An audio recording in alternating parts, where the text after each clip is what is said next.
그런즉 믿음, 소망, 사랑 이 세 가지는 항상 있을 것인데 그 중에 제일은 사랑이라. 아멘.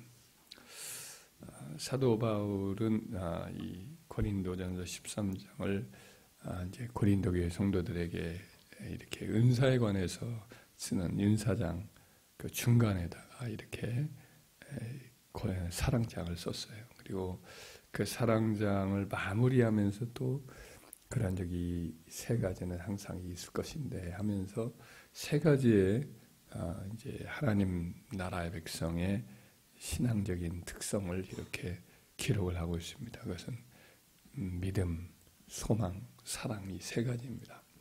그래서 아마 천국에 가서도 우리가 천국의 그 특성을 얘기할 때 어떤 그러면 하나님 나라냐, 천국이란 하나님 나라고 하나님 백성 공동체를 가리키는데 그 백성 공동체의 특징이 뭐냐면은 이 세 가지로 요약을 한다 할 수가 있습니다. 그래서 이 땅에 사는 동안에 거듭나는 백성들은 어떤 모습을 가져야 되느냐, 그 인격의 특성이 믿음, 소망, 사랑이 되어야 할 줄 믿습니다.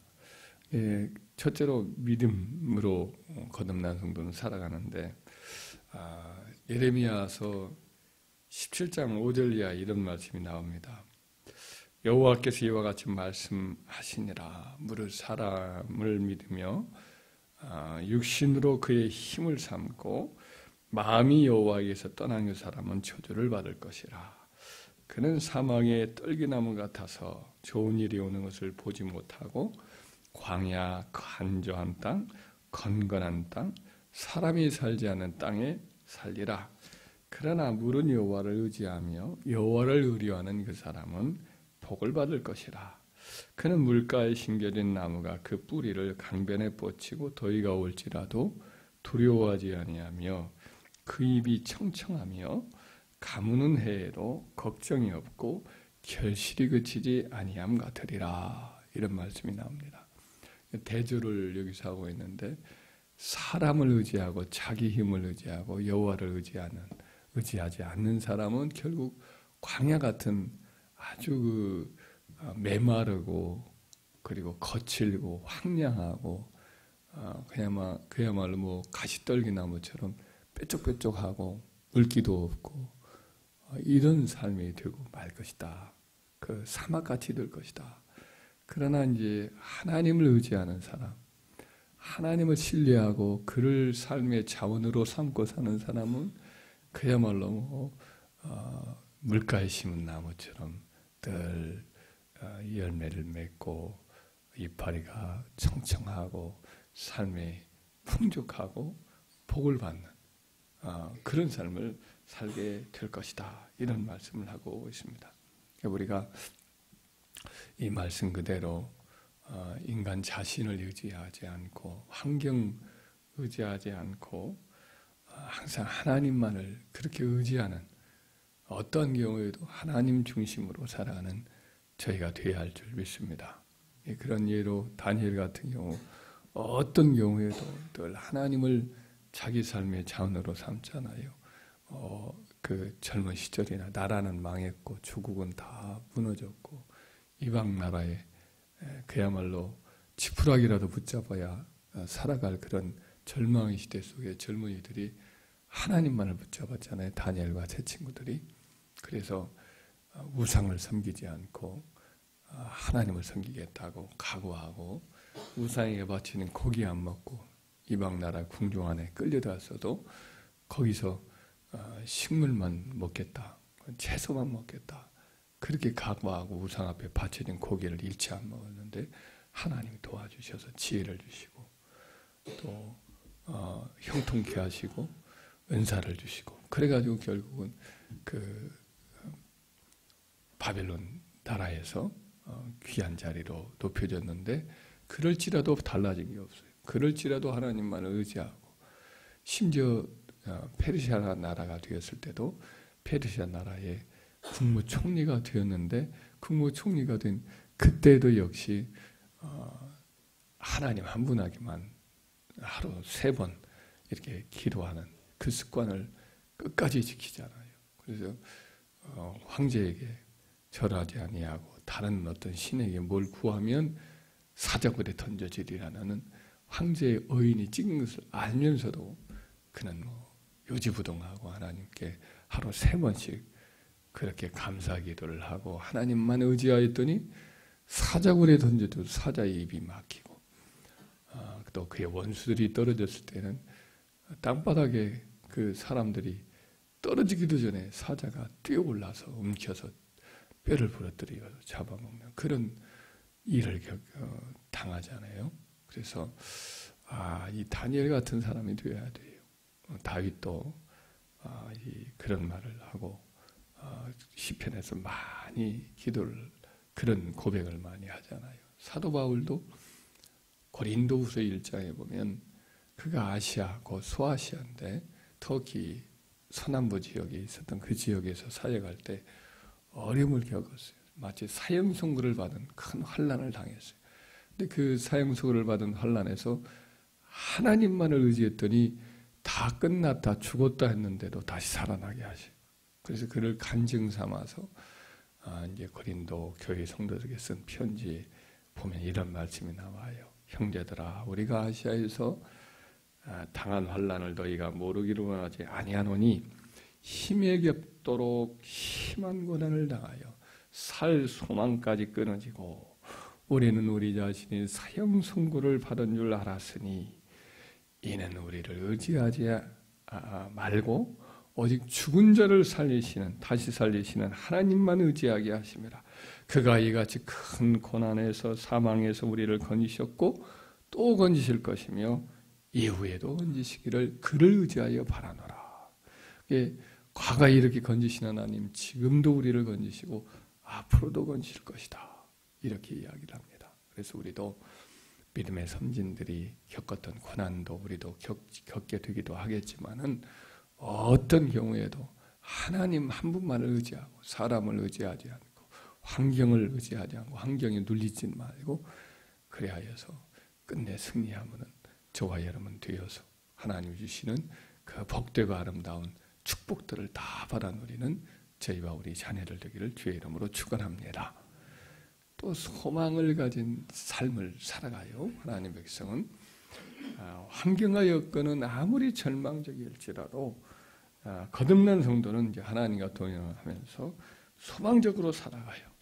그러니까 마치 사랑하는 아버지로부터 격리되어서 멀리 떨어지고 형들에게는 배신당하고 환경은 완전히 노예 생활에 빠지고 깊은 감옥에 떨어졌으나 계속해서 하나님을 의지하고 소망 중에 살았던 요셉이 살았던 삶이 소망적인 삶을 사는 거죠. 늘 모든 것을 합력하여 선을 이루리라 하는 그 소망 가지고 살아갔어요. 다윗도 고난이 많았지요.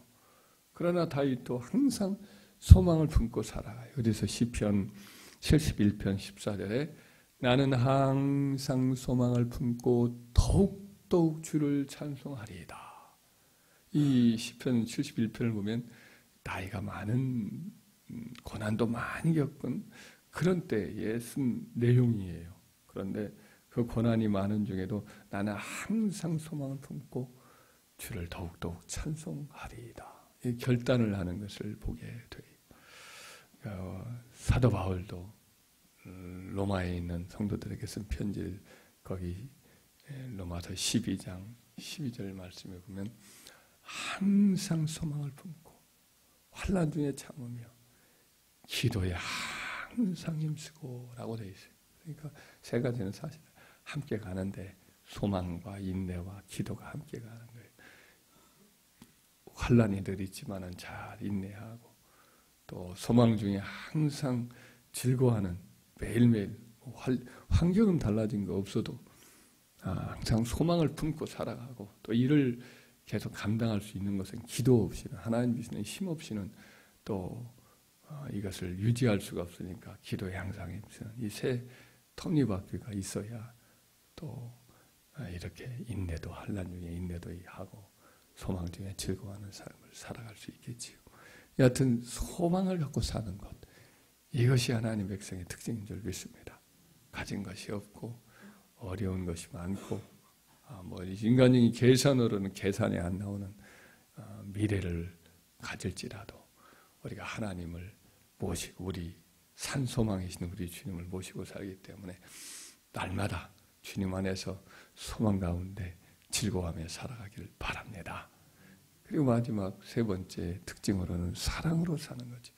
우리 주님의 우리 하나님의 본성이 사랑이에요. 요한일서에 말씀해 보면 요한일서 4장 7절 8절에 사랑하는 자들아 우리가 서로 사랑하자. 사랑은 하나님께 속한 것이니 사랑하는 자마다 하나님께로부터 나서 하나님을 알고 사랑하지 아니하는 자는 하나님을 알지 못하나니 이는 하나님은 사랑이심이라. 하나님을 뭐로 정의할 수 있느냐? 딱 한 가지로 정의하자면 하나님은 사랑이다.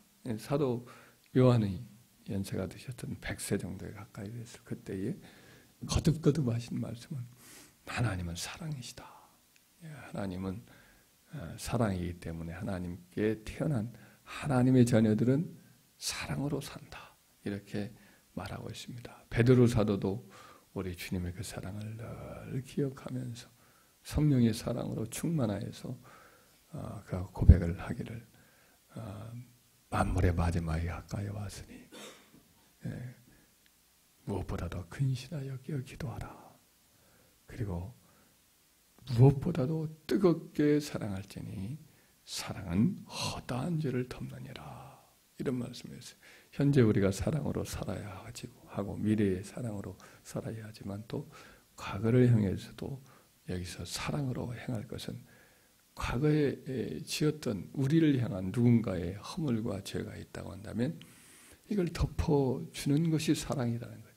허다한 죄, 한두 번도 아니고 막 수없이 많은 허물, 70번을 7번까지 또 범하는 죄를 범할지라도 용서해주고 잊어버리는 거예요. 아브라함 링컨이 남북 간의 전쟁을 마치고 노예 문제로 남부 연합군하고 북부 동맹군이 서로 싸워서 몇 년에 걸쳐서 싸우거든요. 한 3년 정도, 4년 정도 거의 이분이 이제 4년 그때도 4년제였겠죠. 대통령이 초기에 노예 해방 문제로 대통령이 당선됐는데 해방을 찬성하기 때문에 남부에서 들고 일어났죠. 리 장군을 중심으로 해서 남부군이 이제 연합해서 북부 동맹군과 싸웠는데 결국 그의 이제 재임 4년 거의 마지막 때쯤 되어서야 전쟁이 종식이 됐을 거예요. 그래가지고 재선이 됐어요. 그리고 나서는 이제 곧 또 이렇게 암살을 당했지요. 그때 이제 한 기자가 물었는지 어떤 분이 묻기를 그런 남부를 어떻게 대우할 겁니까? 그랬을 때 한 번도 싸우지 않은 형제로 우리가 대할 것입니다. 이런 말을 해요. 한 번도 뭐 싸우지 않은 전쟁이 없었던 것과 같은 상태로 이렇게 우리가 그들을 대할 것입니다. 이런 말을 했던 것이 기억이 납니다.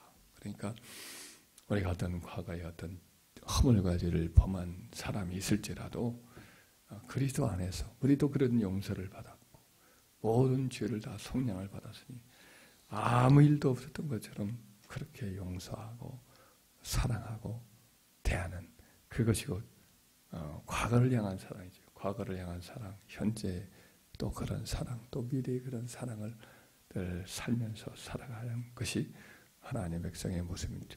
믿습니다. 믿음, 소망, 사랑 이 세 가지는 항상 있을 것인데 지금도 하나님의 백성 공동체인 교회와 가정과 이 사회에 그 정말 필요한 것이 그것이고 천국에 가서는 그것이 뚜렷이 드러날 것입니다. 이 세 가지의 덕을 우리가 사는 날 동안 늘 이렇게 기억하면서 이 세 가지 정신으로 늘 살아가기를 힘쓰는 저와 여러분 되기를 주의 이름으로 축원합니다.